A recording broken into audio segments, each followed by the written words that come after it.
সৰ্বপ্ৰথমে মই আপোনালোক সকলোলৈ সংগ্ৰামী অভিবাদন জ্ঞাপন কৰিছো।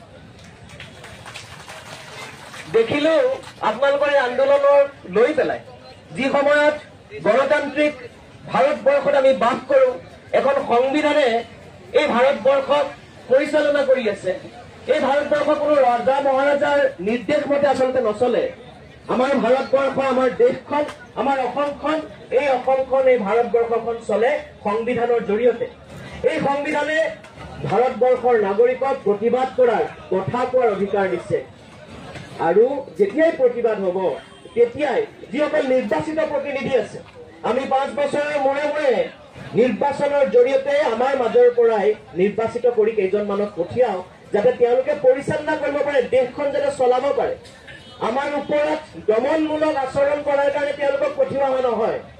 তেওঁলোকক পঠিওৱা হয় ৰাইজৰ অসুবিধাসমূহ কি কি আছে, সেই অসুবিধাসমূহ কেনেকৈ সমাধান কৰিব পাৰি তাৰ কাৰণে পঠিওৱা হয়।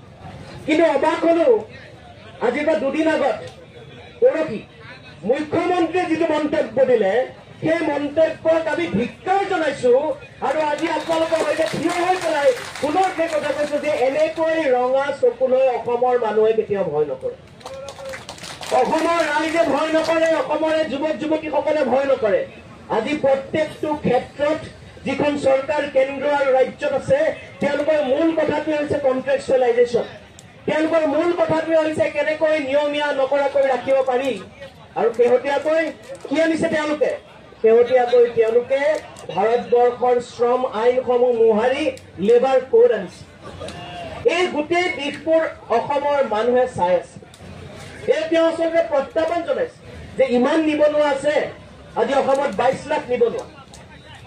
তেওঁ প্ৰত্যাহ্বান জনাইছে যে কোনোবাই যদি চাকৰিৰ পৰা আঁতৰি যায়, বেলেগ এজনে আহি যোগদান কৰিব। তুমি প্ৰত্যাহ্বান জনোৱাৰ সলনি তুমি লাজ পাব লাগে যে দীৰ্ঘদিন তুমি মন্ত্ৰী হৈ থাকিলা আৰু এতিয়া মুখ্যমন্ত্ৰীৰ আসনত বহিছা আৰু অসমত ইমানখিনি নিবনুৱা আছে। তুমি আচলতে লাজ পাব লাগে। এনেকৈ ব্লেকমেইল কৰিবলৈ নাহিবা নিৰ্বাচনৰ সময়ত। তেওঁ কি কৈছে? তেওঁ এই কথাটো ক'ব বিচাৰিছে যে নিৰ্বাচনৰ সময়ত আপোনালোকে ব্লেকমেইল কৰিছে। নহয়, তেওঁৰ দায়িত্ব আছিলে এই কামখিনি সঠিকভাৱে কৰা। তেওঁৰ দায়িত্ব আছিলে সঠিক সময়ত ন্যূনতম মজুৰি যি আমাৰ আছে, সেই ন্যূনতম মজুৰি দিয়া আৰু ন্যূনতম মজুৰি সময়মতে বৃদ্ধি কৰা। সেই কাম নকৰিলে ইয়াত তেওঁলোকৰ ব্যৰ্থতা। তেওঁলোকে ব্যৰ্থতা ঢাকিবলৈ আজি নানা ধৰণৰ প্ৰচেষ্টা কৰিছে। আজি অসমৰ মানুহক হিতাধিকাৰী ৰাজনীতি আৰু সাম্প্ৰদায়িক ৰাজনীতিৰ মাজেৰে বিভাজন কৰিব বিচাৰিছে। কিন্তু আজি ভাল লাগিছে যে আজি এই শোচনাৰে ধৰ্ণাস্থলীত অসমৰ ইটো মূৰৰ পৰা সিটো মূৰলৈ, শদিয়াৰ পৰা ধুবুৰীলৈ হিন্দু, মুছলমান, বড়ো, কোচ কছাৰী, অসমীয়া, বঙালী সকলো একগোট হৈ আপোনালোকে এই দাবী সত্ৰে উত্থাপন কৰিছে যে তোমাৰ চলাহী কথাত আমি ভুল নাযাওঁ। আমি শ্ৰমজীৱী যুৱক যুৱতী, এই শ্ৰম কৰি খোৱা, আমি কেইটামান টকাৰ কাৰণে, আমি ভিক্ষাৰ কাৰণে নহয়, আমি শ্ৰম কৰি খাইছো। আৰু আপোনালোকৰ এই যি সাহস, এই যি সাহসক মই মোৰ ফালৰ পৰা ৰক্তিম অভিনন্দন জ্ঞাপন কৰিছো। এই ধৰণে আপোনালোকে থিয় হৈ আজি প্ৰত্যাহ্বান জনাইছে। নিশ্চয় একা বেকা পথ আমি সকলোৱে মিলি হাতে হাত ধৰি আগবাঢ়ি যাব লাগিব। আৰু অসমৰ জনগণে এই কথা নিশ্চয় উপলব্ধি কৰিব। আৰু ইয়াৰ কেৱল আপোনালোকৰ আন্দোলন নহয়, আজি এই আন্দোলনৰ সৈতে NHM-ৰ যিসকল কৰ্মচাৰী আছে, ডাক্তৰ, নাৰ্ছ, বিভিন্ন ধৰণৰ, তেওঁলোকৰ ওপৰত কি কৰিলে? আজি ভাৰতবৰ্ষৰ গণতান্ত্ৰিক যি ঐতিহ্য আছে, এই ঐতিহ্যৰ প্ৰমূল্য, এই গণতান্ত্ৰিক প্ৰমূল্য আমাৰ সংবিধানে কি কয় যে যেতিয়া আমাৰ কিবা অসুবিধাত পৰিম, আমি এই ধৰণে আমাৰ কথাবোৰ জনাম। হয়, প্ৰথমতে আমি এপ্লিকেশ্যন দিম, আমি আবেদন জনাম, কিন্তু বাৰে বাৰে কোৱাৰ পিছত যেতিয়া নুশুনিব, আমি নিশ্চয় আমি ধৰ্ণা, বিভিন্ন ধৰণৰ গণতান্ত্ৰিক পন্থাৰে আমাৰ প্ৰতিবাদ জনাই যাম। তোমালোকৰ দায়িত্ব আছিলে মানুহখিনিৰ কথা শুনা। কেৱল আজি আপোনালোকৰ কথা নহয়, আজি অসমত কন্ট্ৰেকচুৱেলাইজেশ্যনৰ যিটো কাৰবাৰ কৰি আছে, নিয়মীয়াকৰণ তেওঁলোকে কৰিব নিবিচাৰে। ছাৰ্ভিচ কিন্তু নিয়মীয়াকৈ লাগিব। সকলো কাম কৰাইছে। আজি শিক্ষকসকলৰ কি অৱস্থা হৈছে? আপোনালোকৰ নিশ্চয় ভাইটি, ভণ্টি, নিজৰ লগৰ সমনীয়া বা খুৰা খুৰী কোনোবা আছে, তেওঁলোক কি অৱস্থাত আছে? ইমান কাম কৰোৱাই তেওঁলোকৰ মূৰ দাঙিবলৈ সময় নাই। আজি সমগ্ৰ ভাৰতবৰ্ষত আমি ভাৰতৰ গণতান্ত্ৰিক যুৱ ফেডাৰেশ্যনৰ পক্ষৰ পৰা আমাৰ পাৰ্লিয়ামেণ্টত আমাৰ যি MP আছে, সেই MPৰ জৰিয়তে, আমাৰ সৰ্বভাৰতীয় সভাপতি, সেই MPৰ জৰিয়তে ৰহিম কেৰেলাৰ তেখেত, তাৰ জৰিয়তে আমি এটা দাবী উত্থাপন কৰিছো, ৰাইট টু ডিছকানেক্ট, সংযোগবিহীন হোৱাৰ অধিকাৰ। আজি এনেকুৱাকৈ কাম কৰাই কেৱল প্ৰাইভেটত নহয়, আজি চৰকাৰী চাকৰিয়ালসকলকো এনেকুৱাকৈ কাম কৰাই তেওঁলোকে মূৰ দাঙিবলৈ তেওঁলোকৰ সময় নাই। টিচাৰ্ছসকলক এনেকুৱাকৈ কাম কৰাই বিভিন্ন ঠাইত। আজি যিসকলে চেলছত আছে তেওঁলোকৰ ডিঙি আচলতে বেকা হৈ যায় ফোন ধৰোতে ধৰোতে। আজি ভাৰতবৰ্ষত প্ৰয়োজন হৈছে এনেকুৱা ধৰণৰ নতুন আইন, ৰাইট টু ডিছকানেক্ট। সেই বিষয়বিলাকো আমি সন্মুখলৈ আনিব বিচাৰিছো। তাৰ লগে লগে আমি দেখা পাইছো একেবাৰে আপোনালোকৰ অতি ঘনিষ্ঠভাৱে থকা NHMৰ যিসকল অন্য কৰ্মচাৰী, তেওঁলোকৰতো 3 দিনৰ 7 দিনৰ দৰমহা কৰ্তন কৰাৰ কথা ক'লে। আজি 217 জন এমপ্লয়ী তেওঁলোকক চাকৰিৰ পৰা বৰ্খাস্ত কৰিছে। নিজৰ মই মতালিত তেওঁলোকে যি মন যায় তাকেই কৰি আছে এইখন চৰকাৰে আচলতে।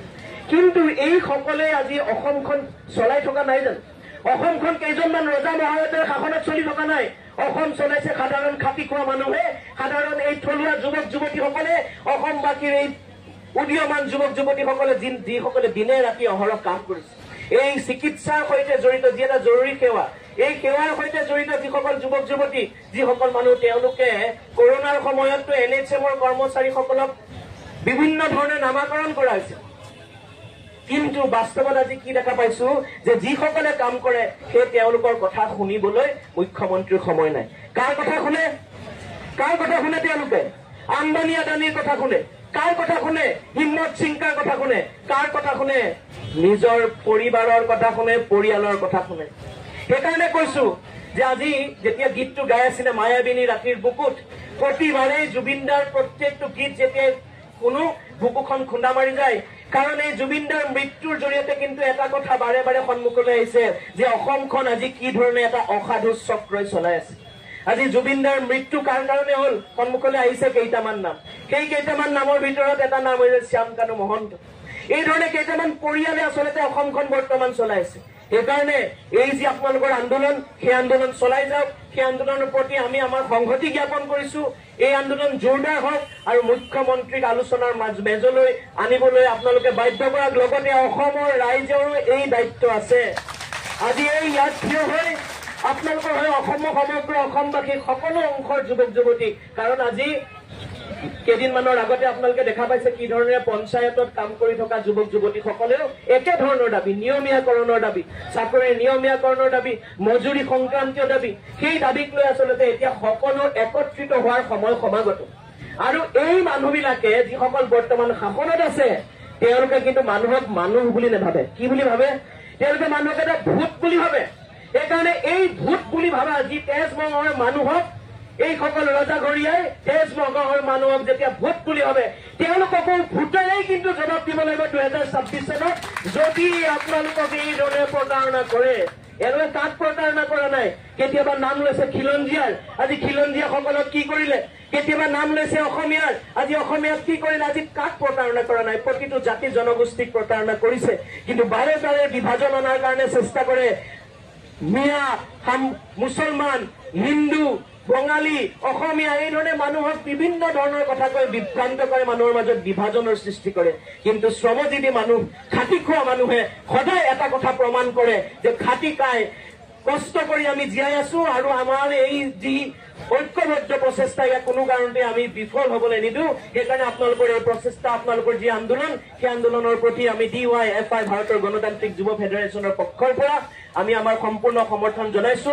কালিলৈ আমি বিধায়ক মনোৰঞ্জন তালুকদাৰক সাক্ষাৎ কৰি আমাৰ ফালৰ পৰা এই বিষয়টো আপোনালোকৰ তাত আহি আপোনালোকৰ সৈতে যে আমি কথা পাতিছো সেই কথা আৰু পুনৰ বিষয়টো কি ধৰণে সমগ্ৰ বিৰোধীয়ে ঐক্যবদ্ধ হৈ মুখ্যমন্ত্ৰীৰ ওপৰত যাতে হেঁচা প্ৰয়োগ কৰিব পাৰে, সেই কাৰণেও আমি কাইলৈ আমি আবেদন জনাম।